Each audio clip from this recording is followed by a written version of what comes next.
Hey guys, alright, today we are back with another Geography Now video. This time we're going into Armenia. Armenia has a very troubled history, so I'm kind of curious how exactly he's going to touch on that, because I don't think really, aside from, Argentina, which was a colonial nation, like, we've touched on some countries that have had very dark pasts and have had a lot of troubles. But I feel like Armenia might so far take the cake out of the countries we've watched, which might have the big. Well, no, Germany had a fucked up past. They had a certain mustache man. So right now I'm just kind of rambling with words that have no meaning. Up here don't work too well. Anyways, I'm gonna stop rambling. Let's go ahead and dive into the video. Oh my gosh, did you hear about Armenia and Greece? Okay, it's not like official and you didn't hear from me, but I think they're like dating now. Oh my god, they're like so perfect for each other. They're so cute. I hope they have babies. Yeah, 12-year-old girls watch this show too. I gotta appeal to that demographic. He's definitely from South California. And I think someone even commented on one of the previous Geography Now videos that he is from SoCal. So, yeah. It's time to learn geography now! Welcome to Armenia. Today's episode, I'm your host, Paul Barbato. Let's dissect the flag.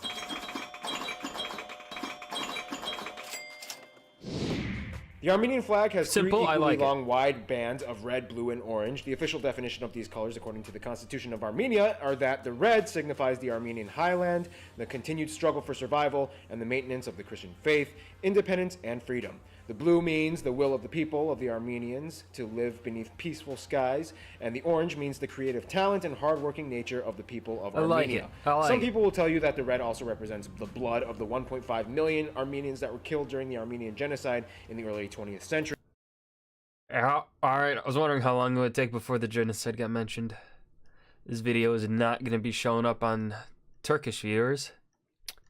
And the orange is also the color of apricots, the national fruit. Alright, now let's talk about the borders.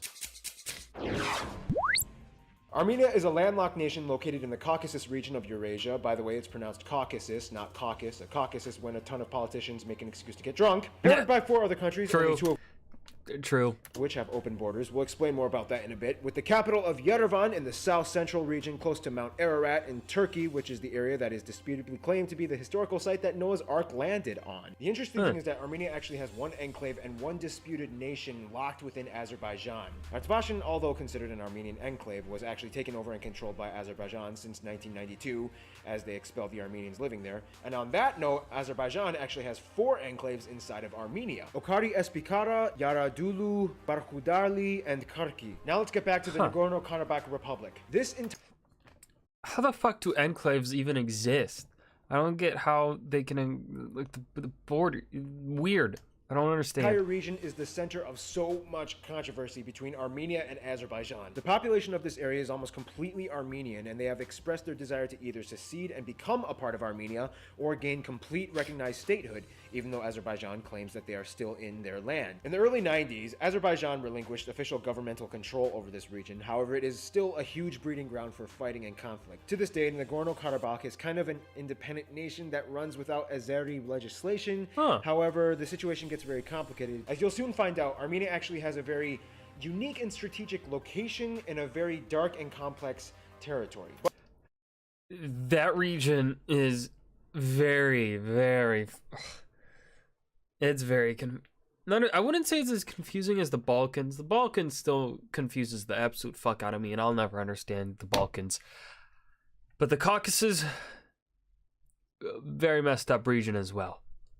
But first, let's explain the terrain. Armenia's landscapes are actually pretty distinct and quite lovely. The land is almost completely mountainous with fast-flowing rivers and green forests, a lot of the farms being mountain terrace farms on the hillsides. Armenia enjoys nice warm summers and long autumns and cold snowy winters. Environmentally and agriculture-wise, Armenia has been taking their land very seriously. Laws have just been passed that heavily tax people and companies for any kind of air, land, or water pollution. All tax revenue... Well, they're also a very small country, so, like, kind of regulating that shit hardcore is best for them, so that they can, remain.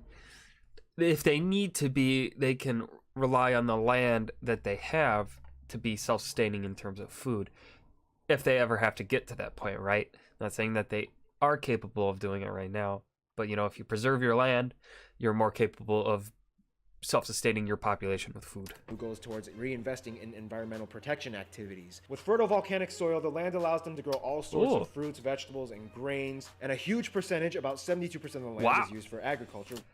That's a lot of land for such a small and mountainous country. I would have thought maybe not 72, maybe I was thinking maybe closer to what Greece's numbers are. Or not Greece, but Albania. That was one of the countries we watched. Or maybe even Afghanistan, I was thinking. But I guess not, 72%. That's fucking good. Which employs about 46% of the workforce. Armenia went through a huge shift. That's a lot of population on agriculture, though.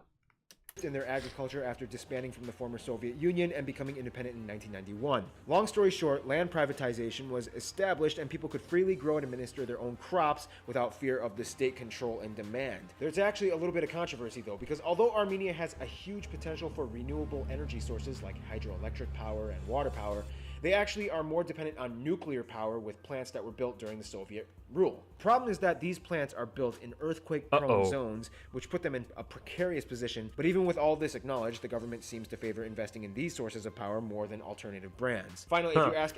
I mean, yeah, with modern technology, you might be able... with modern technology, I think you'd be able to add... you put the money in wisely, you have the scientists working on it, engineers, whatever. I think you would be capable of perhaps... nullifying the risk of the earthquake zone on the safety of the factory. So I think it could work.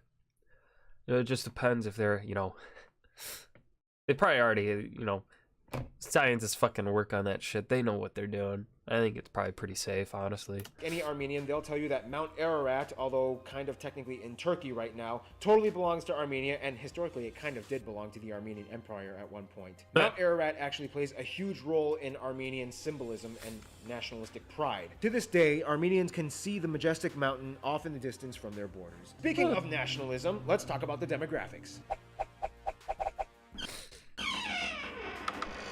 Armenia has about 3.3 million people and is very racially homogenous. About 97% of the population is Armenian, with very few minorities like Greeks, Russians, Georgians, and the intriguingly enigmatic Yazidi people. Turks are not a portion of that, despite the neighboring? Huh. The interesting thing, though, is that more Armenian people, over twice as much as the entire population of Armenia, lives outside of Armenia. It's estimated about 8 million Armenians live in diaspora around the world, and the reason for this was primarily because of the Armenian genocide. Long story short, during the time of World War I, the Ottomans tried to ethnically cleanse the region during their last stretches of their falling empire and ended up killing over 1.5 million Armenians. This caused an influx of Armenians to leave Armenia out of fear, and to this day there are numerous Armenian communities spread throughout the world, most heavily in places like Russia, Iran, France, and the US, with the largest Armenian community in the US being right here in my hometown, Los Angeles. One of the most distinguishable aspects about Armenia, though, would have to be the language and the alphabet. Along with Georgia and Greece, Armenia is one of the only 3 European languages that uses an alphabet that is not derived from a Latin or Cyrillic-based writing system. The Armenian alphabet, or the Aybuben, has 38 letters, technically 39 or 40. There's a lot of letters. Extra letters that were added during the 1920s. They even made a monument to the alphabet in 2005 in Burakan. There are also 2 distinct dialects, Eastern and Western Armenian, Western being spoken mostly by the Armenians in diaspora around the world. Sometimes it can also be hard for Western Armenian dialect speakers to understand Eastern dialect speakers without consistent practice or hearing it. Armenia also has a long history of Christianity, as historical accounts claim that 2 of Jesus' disciples, Thaddeus and Bartholomew, preached to the Armenians in the 1st century AD, and eventually Armenia became the first Christian state in the world at around 300 AD, just at the end of the persecution period during the Roman Empire. Finally, Armenians have a huge love of wrestling and chess. In fact, when Armenia was under Soviet rule, the Soviets would specifically want to choose Armenian wrestlers because they always came back at a rate of 90% of the time with medals. Also, with some of the most That's a high fucking rate. God damn, that's It's pretty good. Renowned chess players such as the famous Tigran Petrosian and numerous world championship winners, Armenia is considered one of the strongest chess nations to this day. They love chess. You know what else Armenia loves? These countries we're about to discuss in the friend zone. I nailed that transition. Sure, we'll say you nailed it. Yeah. Here's a little story. When I was in 6th grade, I was assigned a seat where I literally had to share a desk table facing and staring my worst enemies 2 feet away from me for the entire school year. And there was nothing I could do. It was torture. That's kind of what Armenia is like. With this predicament, Armenia is located right next to Azerbaijan and Turkey, the two countries they get along with least. Azerbaijan because of the whole Nagorno-Karabakh conflict, and Turkey because of the former oppression that the Ottoman Empire had put on them. To this day, the land borders are closed between the two countries, and Azerbaijan even prosecutes anyone that tries to enter with an Armenian passport. One of the biggest reasons why things don't get insane, though, is because a little friend Armenia has named Russia. You may have heard of him. As a former Soviet state, Armenia... No, I've never heard of Russia. What's a Russia?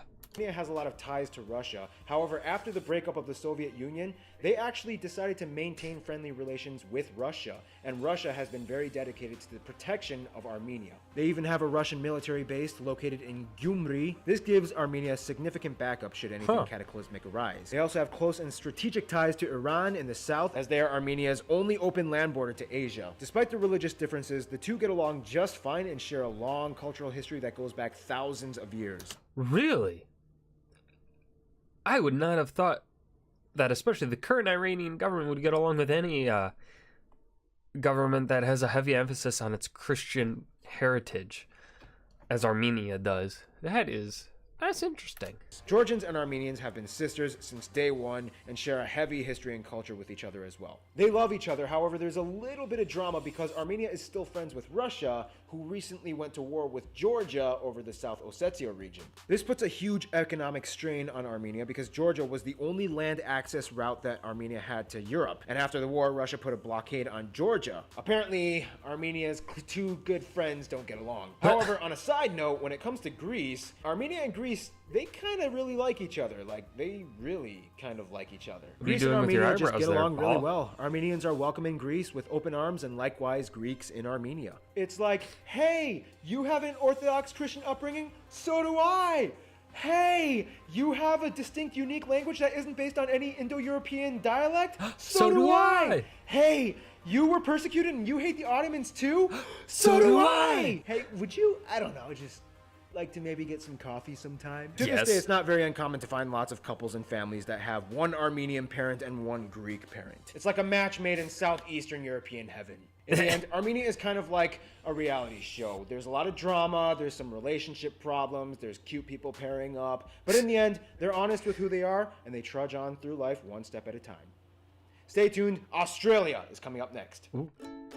That was pretty good. I think this is another one of those videos that I think could do with, like, the past couple videos have been pretty good where I don't think they needed to be expanded on.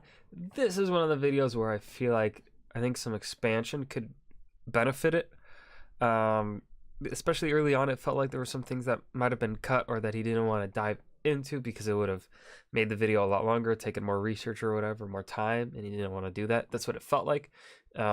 So I think this definitely could have benefited from just a little bit more of an expansion on some things. I'm not thinking like maybe 20 plus minutes, but maybe like 15 minutes. Around a 15-minute video on Armenia would be a good time for geography now. I don't know. Just brainstorming some thoughts here at the end. I hope you guys enjoyed. Remember to hit that like button, and I will see you guys in the next video. Peace.